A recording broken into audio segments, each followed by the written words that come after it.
Yo, what's up YouTube? Today I'm gonna show you how to fix blue shift problem like this.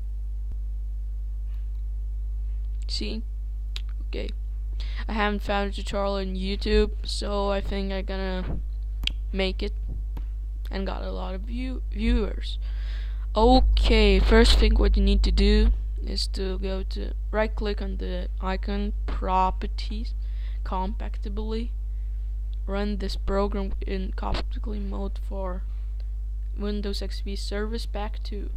On settings, run in 256 colors, and run this program as an administrator. That's all you need to do.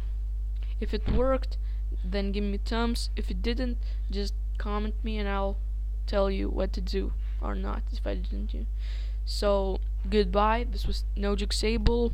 Subscribe.